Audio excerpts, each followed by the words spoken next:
अस्सलाम वालेकुम दोस्तों, दिशान हुसैन एक और वीडियो के साथ हाजिर है।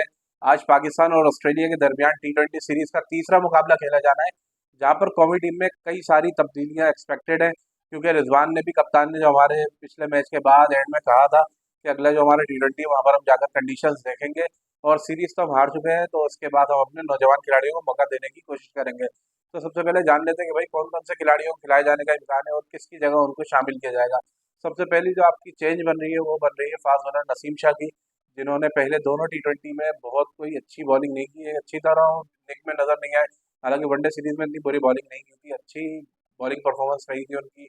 शाहिन शाह अफरीदी भी कदरे बेहतर रहे थे, लेकिन दोनों की फॉर्म जो है उस तरह नजर नहीं आई हम जिस तरह इनसे एक्सपेक्ट करते हैं कि आएंगे। और ऑस्ट्रेलिया जैसी कंडीशन में जहाँ पर फास्ट बॉलर्स को मदद मिलती है और जब इस कैलिबर के बॉलर हों, तो फिर उनसे हम हमारी उम्मीदें एक्स्ट्रा होती हैं, कुछ एक्स्ट्रा ऑर्डनरी। तो दोनों एक्सपेक्टेशन पर पूरा नहीं उतरे हैं। तो नसीम शाह की जगह सबसे पहले जो खबर आ रही है कि जहां दाद, जो हमारे ऑलराउंडर है लाहौर कलंदर्स की जाने से, जिन्होंने खेला आपको याद होगा, लेफ्ट आर्म फास्ट बॉलर है और साथ में लेफ्ट हैंड अच्छी पिंच हिटिंग भी करते हैं, तो उनके डेब्यू का इम्कान है, वो डेब्यू करेंगे। इसके अलावा कहा जा रहा है कि साहिबजादा फरहान, जो पहले दोनों मैचों में नाकाम हुए हैं, उनकी जगह हसीबुल्ला की वापसी होगी। हसीबुल्ला को पहला टी20 सिर्फ मिला था, वो भी जहादाद खान का पहले टी20 में नाम था, लेकिन जब मैच को देखा गया कि वो 7 ओवर का हो रहा है, तो फिर जहादाद का नाम काटकर हसीबुल्ला को इंक्लूड किया गया और वहां पर उन्होंने मेरे ख्याल में 12 रन किए थे। और थोड़ी सी उनकी इंटेंट नजर आई थी कि वो किस तरह खेलना चाहते हैं, लेकिन आपको पता है कि पूरी बैटिंग ही हमारी फ्लॉप हुई थी, पहले टी20 में भी, दूसरे में भी हमसे 147 चेज नहीं हुए। तो हसीबुल्ला को ब्लेम करना भी गलत होगा, लेकिन अब अगर उनको मौका मिलता है तो ये अच्छी बात होगी। लेकिन साहिबजादा फरहान की जगह नहीं, मेरे ख्याल में जब आप सीरीज हार ही चुके हैं तो फिर बाबर आजम की जगह उनका बनता है। लेकिन अभी जो सुनने में आ रहा है, जो जराए बता रहे हैं, साहिबजादा फरहान की जगह हसीबुल्ला इन होंगे। इसके अलावा एक चेंज और हो सकता है, अरफात मिनाज जो है हमारे स्पिनर, उनकी भी टीम में जगह बनेगी। अब वो किसकी जगह आते हैं, मेरे ख्याल में तो सलमान अली आगा को इस वक्त ड्रॉप कर देना चाहिए। हालांकि वो टीम के नायब कप्तान है और वाइट बॉल फॉर्मेट में उनको अब जिस तरह जिम्मेदारियां दी गई हैं, तो उनका बिठाना बड़ा मुश्किल लगता है। लेकिन जितनी वो बैटिंग करते हैं उससे बेहतर मेरे ख्याल में अरफात मिनाज कर लेते हैं, क्योंकि टी20 में आपको पता है कि बड़ा तेज गेम होता है, पिंच हिटिंग का एक अपना रोल होता है।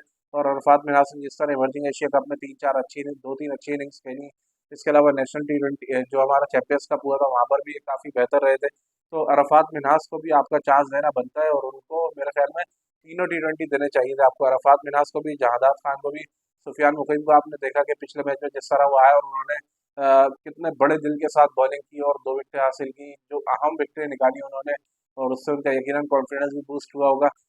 आप एक ये सीरीज हार तो गए हैं, लेकिन अब आपको ऑल आउट जाना चाहिए, अपने यंगस्टर को ट्राई करें। अब क्या जाता है, अगर वाइट वॉश भी हो जाते हैं तो मेरे ख्याल में आपको एक बात नहीं है, क्योंकि जो आपका स्टेक पर लगी हुई थी सीरीज, वो आपको पिछला मैच जीतना चाहिए था, लेकिन आपने वहां पर 148 रन भी चेज नहीं किए, और 148 के जवाब में आप 134 पर ढेर हो गए।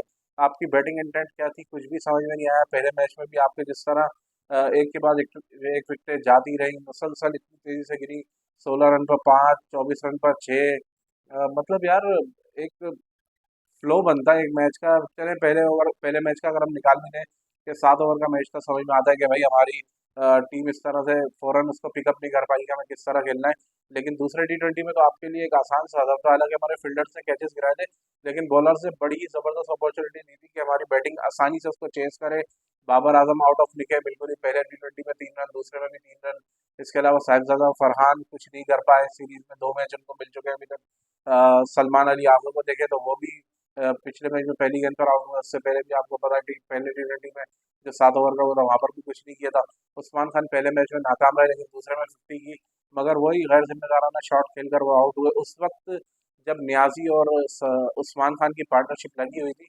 तो दूसरा टी20 वहां से हमको जीतना चाहिए था, क्योंकि तकरीबन 35 गेंदों पर हमें 50 रन के करीब दरकार थे, और वहां पर जब दोनों सेट बैटर्स खड़े हुए हैं और आपकी आय इतनी सेट हो जाए विकेट के ऊपर, तो फिर आपको मैच फिनिश करके आना चाहिए। अगर आप मैच फिनिश नहीं करते तो फिर ये आपका जुर्म है। लेकिन हमारी टीम का माइंडसेट ही ऐसा है, विकेटें जाती है। न्याजी ने भी एंड में जिस तरह मारना शुरू किया, अगर वो शुरू में थोड़ी सी थोड़ा सा यानी अपना गियर अप रखते हैं, 14 14 गेंदों पर 14 ही रन थे उनके, उसके बाद मारा भी तो वो नाकाफी साबित हुआ। एंड में रन ही कितने रह गए थे, 13 रन। अगर वो थोड़ी से हमारे ऊपर के जो रिजवान साहब है, उन्होंने 26 गेंदें खेली, 16 रन किए, पहली बाउंड्री हमें 10वें ओवर में जाके मिली। पहले ओवर में वो तो स्पेंसर जॉनसन की मेहरबानी थी, उन्होंने वाइट बॉल पर चौका दिया था, वरना बल्ले से तो हमारी बाउंड्री लगाना हम भूल ही गए थे बिल्कुल। समझ में नहीं आया कि हम किस इंटेंट से इस T20 सीरीज में गए, क्योंकि वनडे में जिस तरह हमने सीरीज अपने नाम की थी, कॉन्फिडेंस हमारा हाई था, हमने तो सोचा था कि करीब भी नहीं लगने देंगे, लेकिन ऑस्ट्रेलिया की सी टीम ने पाकिस्तान को बुरी तरह एक्सपोज किया और 2-0 की फैसला कुन बढ़तरी ली है।